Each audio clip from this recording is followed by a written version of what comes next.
وہاں پہنچے تو ہماری شرافت ملاحظہ فرمائیے کہ ریل والوں سے صاف صاف کہہ دیا بھائی لوگوں ہمارا ٹکٹ مراد آباد کا تھا، باقی تمہارا جو کچھ ہمارے ذمے نکلتا ہے اب لے لو۔ لیجئے صاحب۔ وہ تو اکڑ گئے اور کہیں ہم تو دگنا کرایہ لیں گے، ہمارا قاعدہ یہی ہے۔ پختیرہ سمجھایا، لڑے جھگڑے، منت خوشامد کی مگر بے صورت، مجبوراً دگنا کرایہ ادا کر کے خلاصی ہوئی۔ تو میرا یہ بیان کرنے کا مطلب کیا یہ کہ ریل والے جب ستانے پر تل جائیں تو کوئی کسر اٹھا نہیں رکھتے۔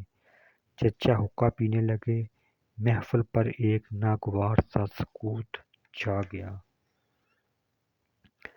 پنڈت جی کی اب یہ کیفیت گویا کسی نشے سے دماغ سن ہو گیا ہے۔ ہم سب کی عجیب حالت۔ داستان جاری رکھنے کو کہیں تو قطع کلام کا ڈر، خاموش ہو رہیں تو شرمندگی کہ پنڈت جی کی بات آدھ بیچ میں رہ گئی۔ اتنے میں چچا چھکن نے کوہنیاں اٹھا اٹھا کر انگڑائیاں اور جمائیاں لینی شروع کر دی۔ اس سے کچھ ڈھارس بندی کہ چچا اب زیادہ دیر نہ بیٹھیں گی اور بات شاید جلد ختم ہو سکے، چنانچہ ہلکے سے کہہ دیا جی پنڈت جی پھر۔ چچا نے ایک نئی جمائی لے کر کہا ختم نہیں ہوئی ابھی بات، تو پھر کہہ ڈالیے جلدی سے، اب تو کچھ نیند آ چلی ہے ہمیں۔ کیا وقت ہو گیا ہوگا؟ 11:15۔ اوفو! دیکھیے تو بات چیت میں وقت کیسی جلدی گزر جاتا ہے۔ ہاں تو کیا رہ گیا تھا باقی اب؟ پنڈت جی کے لیے ایسی حالت میں یہ کہنے کے سوا چارہ نہ تھا کہ ایسی کوئی ضروری بات نہیں، اسے ختم ہی کیا جائے۔ نیند آ رہی ہے تو اب آرام فرمائیے۔ چچا چھکن نہ والے بولے نہ بات ختم کر لیجئے آپ، ایسی کیا جلدی نہیں ہمیں۔ وہ بات یہ ہے کہ جلد سو رہنے اور صبح جلدی اٹھنے کا عادی ہوں، تاہم کیا ہوا آپ شوق سے فرمائیے۔ پنڈت جی بیچارے کھوئے سے ایک مردہ تبسم سے پھر گویا ہوئے۔ بات شروع تو تفریح کے لیے کی گئی تھی، پر حالت یہ تھی کہ کوئی باہر سے آتا تو اسے قطعی طور پر یہ معلوم نہ ہوتا کہ پنڈت جی سے کوئی بہت بڑا جرم ہو گیا ہے، جس کے لیے یہ غریب چچا چھکن سے معافی مانگ رہا ہے۔ گارڈ کے جانے کے بعد ہمیں فکر ہوئی کہ اول تو چوری کا مال کھایا ہے، اور پھر اس پر شرارت کہ اس کی خبر گارڈ تک پہنچی۔ اب اگر کوئی جھگڑا اٹھا اور باقی آم اور کپڑا ہمارے پاس سے نکلا تو خاصا چوری کا مقدمہ بن جائے گا۔ چچا چھکن کی جمائی۔ چنانچہ یہ سوچا کہ جو آم باقی ہیں انہیں چپکے سے پھینک دیا جائے تاکہ کوئی سراغ باقی نہ رہے۔ چنانچہ ہم نے آم اور وہ نئی دوسر جس میں وہ بندھے ہوئے تھے لپیٹ کر گاڑی میں سے باہر پھینک دی۔ چچا چھکن کی جمائی، جس کے آخر میں کچھ اس قسم کا شعور تھا جیسے منہ چڑھاتے وقت نکلتا ہے۔ تھوڑی دیر بعد ہمارا سفر ختم ہوا اور ہم مراد آباد اتر کر اپنے گھر پہنچے۔ چچا اٹھ کھڑے ہوئے بھائی ہمیں تو نیند آ گئی۔ پنڈت جی قصہ بڑا دلچسپ تھا، مگر بقول آپ کے ایسی کون سی ضروری بات ہے اب اسے ختم ہی کیا جائے؟ میں تو معافی چاہتا ہوں، اسے سنائیے آپ۔ ذرا سی بات رہ گئی تھی۔ ہم سب نے کہا چچا میاں بس ذرا سی تو بات باقی ہے، اب سن لیجئے۔ نہ بھائی نہ، اب تو سوئیں گے ہم، 2-3 ہی تو فقرے ہیں، بس اب تم ہی سنتے رہو، ہم تو سن چکے۔ آپ ہی کو سنا رہے تھے پنڈت جی، آنکھیں مچی جا رہی ہیں۔ ہاں فرمائیے آپ۔ ہاں بس اب لیٹوں گا۔ وہ ودو تم پان اور پانی ہمارے سرہانے رکھ دینا، اور للو یہاں سے اٹھ کر حقہ بھی ہمارے پلنگ کے ساتھ رکھ دینا، صبح ضرورت ہوگی ہمیں، مگر دیکھنا چلم باہر الٹ دینا، اور للو وہ دعا ہماری رکھنا نہ بھول جانا، اور شاید یہ اگل دان بھی تو ہمارے ہی کمرے کا ہے یہاں، یہ بھی اپنے ٹھکانے پر پہنچ جائے، سمجھ لیا نا؟ چچا میاں اتنی سی دیر میں تو بات ختم بھی ہو جاتی۔ چچا اسرار سے کچھ چڑ گئے اور بولے ہوتی تو ہو جاتی، پھر ہم کیا کریں، بات نہ ہوئی، مذاق ہی ہو گیا۔ مایوس ہو کر مجھے اس کے سوا چارہ نظر نہ آیا کہ پکار پکار کر کہوں، چچا میاں وہ آم کی گٹھری اصل میں پنڈت جی ہی کی ملازمت کی تھی، گھر جا کر بیت کھولا، اور پھر یہ دوہر اور آم پھینکنے پر پچھتائے۔ ہماری بلا سے، یہ کہہ کر چچا زور سے دروازہ بند کر کے اندر چلے گئے۔ ایسا معلوم ہوتا تھا ہمارے اسرار سے وہ اور بھی گھج گئے ہیں۔ ان کے جانے کے بعد کمرے میں سناٹا طاری ہو گیا۔ پہلی دفعہ ہمیں احساس ہوا کہ کلاک چل رہا ہے۔